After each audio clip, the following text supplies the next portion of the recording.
PewDiePie was always kind of racist, but now he's a hero to the Nazis. Wait a minute. No, you changed it. Come on, media. What are you doing? What does it say now? PewDiePie's fall shows the limit of lol. Just kidding. Hey, all right.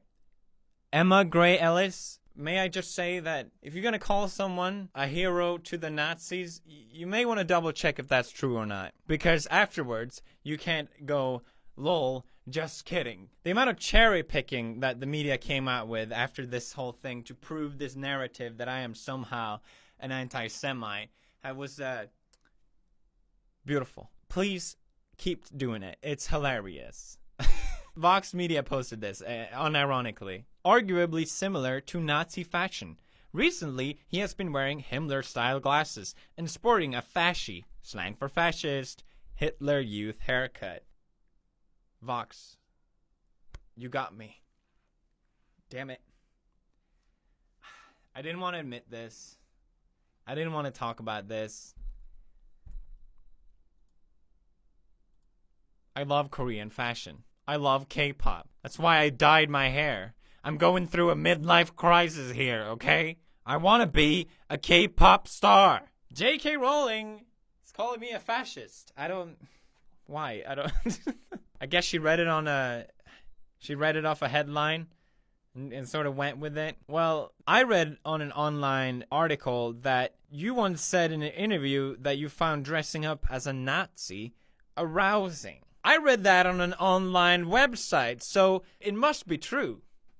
Right, JK? So, I made the apology video where I thought, at least, was from the heart, explain the situation, and I admitted that I didn't do everything. Like, I'm not guilt-free in this situation by any means. It was met by just the warmest positivity from the internet and anyone that I think saw it. It was just amazing, and I owe you guys my biggest thanks for all the support that I got from that video. However, the media wasn't as impressed. They kind of stuck with their narrative. PewDiePie half-heartedly apologizes, calls media motherfuckers. PewDiePie's apology for Nazi jokes shows that he still doesn't get it. Trump and PewDiePie are using the same playbook. So we basically went from PewDiePie as a Nazi to PewDiePie as Trump. We'll get there one day, media. I'm sure we'll get there one day. And I want to point out, not all media, okay? I've seen more and more balanced articles come out about this situation, even though it seems pretty dead at this point. The whole situation is just a testimony of old media not understanding YouTube. The fucking senior editor of Wall Street Journal. The senior editor of Wall Street Journal tweeted, "Man, this PewDiePie video is long." I'm sorry, Mike. I'll try and cut it down next time a little bit for you so you don't have to spend so much time doing your journalist research. Maybe I'll add a little meme.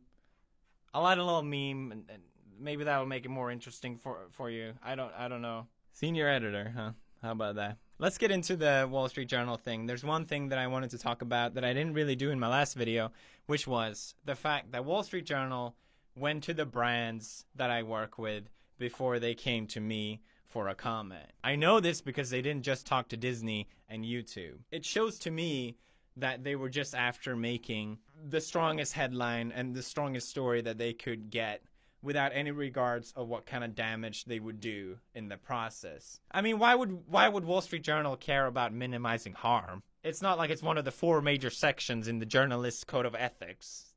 I mean, why would Wall Street Journal care about that? I don't understand. They wanted that headline. They got the headline. Wall Street Journal should have tried to get a response from me directly to begin with, not going to brands I work with first. Proves to me their maliciousness. Christopher Mintz of the Wall Street Journal tweeted back at me, "Demonstrably false. But anyway, welcome to our post-truth age." He says nothing, absolutely nothing, gets printed in the Wall Street Journal without an attempt to reach a mentioned subject for comment. So, it seems fair, right? But then he goes and says, "I have no idea about the chronology." Which was my fucking point. Christopher Mims, you demonstrated yourself false. So welcome to the post-truth age. The other thing that I had a problem with, which I already brought up, I don't think I need to elaborate on it, which is the context or lack of context. I think in the video there was one piece of context out of 5 in total. So if you think that's a balanced way of doing journalism, you tell me. I have a big problem with the whole thing in general because this whole thing wasn't a problem until it was brought up. Because my audience understand they were jokes. They weren't actually doing anyone any harm. But the way the Wall Street Journal defended this was that neo-Nazi websites were supporting me, calling it the #1 PewDiePie fan site, which I obviously had no idea about. Believe it or not, I don't go to neo-Nazi websites. The Wall Street Journal condemns me for using posts. They don't call it jokes. They literally says that the fact that I use Adolf Hitler and the fact that I use Nazi imagery, that's bad enough. It seems right here that you are guilty of the same thing. Oh look, there is Hitler. This looks like Nazi imagery to me. Someone start the press. I think we have a scoop. It turns out the neo-Nazi website have changed their mind. Right now, they are the #1 Wall Street Journal fan site. Interesting. I don't believe Wall Street Journal has made a statement condemning these websites. So they must be a Nazi supporting website now. I think we need to talk to their sponsors about this, not Wall Street Journal themselves. Or does context matter? I don't know. Oh look! Here's their sponsors! How about that? Guess we need to talk to them first. I realize how childish I sound. Okay? It's just to illustrate this point. And if you didn't think it could be any more unethical or any more stupid, one of the journalists, Ben Fritz, it came out that he's been doing the same kind of jokes. No! Not Ben Fritz. Say it's not true. He has a hard-on for the Nazis. No! No! That's an anti-Semitic joke. He wants to fry the Jews? No, I don't even, sorry. I don't even want to show these jokes. I don't show anti-Semitic imagery on my channel. That's disgusting. I'm so disappointed in you, Ben Fritz. I didn't want to say this because it didn't feel necessary. But there wasn't just pressure to get my show canceled. Along with other brands that I work with that they reached out to, YouTube also had pressure to demonetize my entire channel, essentially getting me fired. Luckily, my videos does not go against community guidelines, so it didn't, but they tried. So it seems only fair, by Wall Street Journal's own way of conducting themselves, that Ben Fritz should get fired. This whole thing has been embarrassing. It's been a fiasco.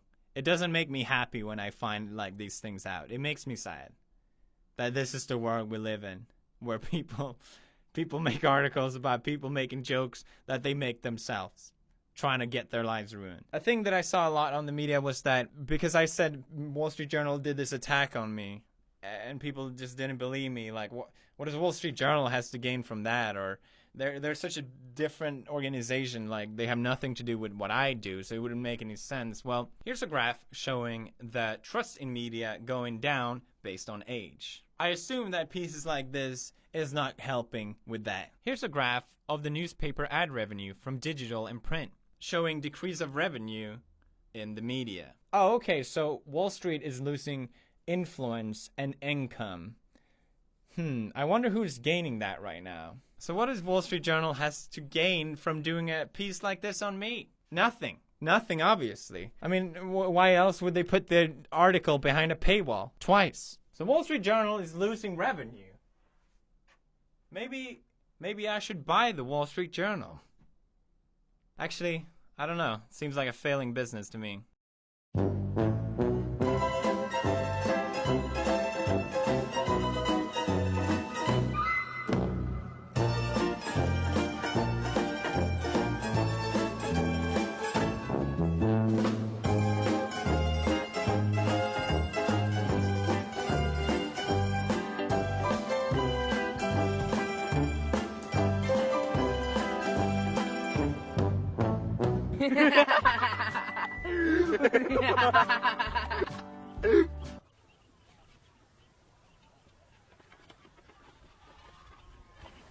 Context matters, Ben.